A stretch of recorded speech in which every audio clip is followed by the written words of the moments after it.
Le grand direct de la santé avec Jean-Marc Morandini.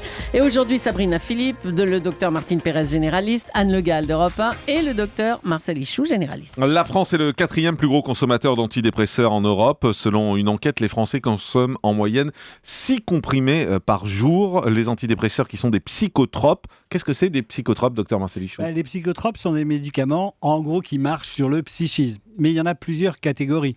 Parmi les psychotropes, vous avez les tranquillisants, vous savez, ces médicaments qui vous apaisent.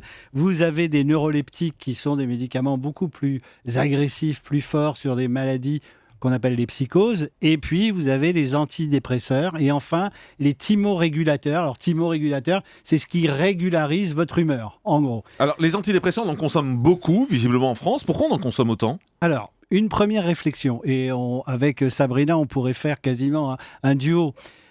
Une ordonnance est inversement proportionnelle au temps d'écoute.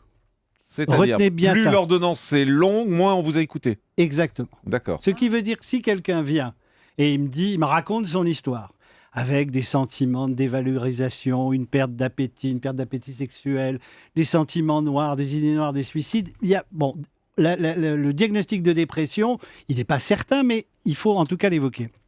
J'ai 2 manières de réagir. Soit je me pose, et je le fais parler, et je discute, et il exprime. Enfin, le travail que doit faire normalement un psy, mais tout médecin, parce qu'on ne soigne pas un corps. Si je ne fais pas ce travail-là, il faut bien qu'il sorte avec quelque chose. La tendance, elle est simple, c'est « alors vous allez prendre ça a duré 5 minutes, au revoir madame, merci madame ». Je ne condamne pas les médecins qui font ça. Vous faites quelques ennemis en disant tout ça aujourd'hui, chez les médecins qui nous écoutent. C'est la réalité, c'est purement des statistiques. Le problème, c'est 1, il faut avoir le temps, et 2, il faut avoir la formation. Certains d'entre nous ont une propension à l'échange, à l'écoute, à l'humanité, et puis d'autres, pas du tout. Donc, si je comprends bien ce que vous êtes en train de m'expliquer, vous me dites qu'un médecin, comme il n'a pas beaucoup de temps, dès qu'il y a quelqu'un qui est un peu mal, on lui dit tiens, prenez des antidépresseurs. Disons que c'est résumé, une facilité. C'est caricatural, facile, mais c'est un peu ça. Alors après, il y a un deuxième phénomène, c'est que donner des antidépresseurs, vous savez, les médicaments, c'est comme une boîte à outils. Vous avez un tournevis, une tenaille, un marteau.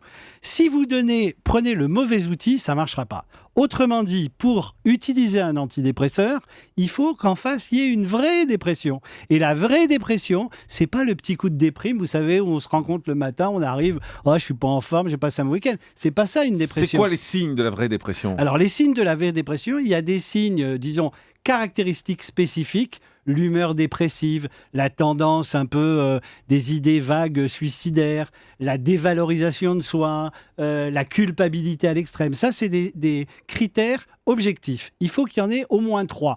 Les statistiques, j'aime pas trop et je suppose que Sabrina non plus. Mais en tout cas, ça existe. Après, vous avez des troubles du sommeil, des troubles de l'appétit, des pertes de poids, des difficultés de concentration. Et puis surtout, l'écoute. Ne donnons jamais des symptômes qui permettent de faire un diagnostic. C'est une absurdité. Ah oui, c'est-à-dire poser la question en disant est-ce que vous faites parler les gens. Est-ce que vous êtes déprimé ? Allez-y. On leur dit oui, qu'est-ce que vous ressentez ? Est-ce que vous êtes déprimé ? Comment ça va ? Comment ça va dans votre vie ? Au boulot, ça va bien ? Les enfants, les machins ? C'est ce travail qui nous permet de savoir, au bout d'un moment, de poser un diagnostic de dépression. Et jamais, vous savez, ça c'est le syndrome de l'étudiant en médecine. Vous allez sur Internet, vous tapez dépression, vous voyez les signes et je vous fais le pari, vous êtes tous déprimés. À moins d'avoir une espèce d'euphorie extraordinaire, mais dans les temps qui courent, c'est pas la réalité.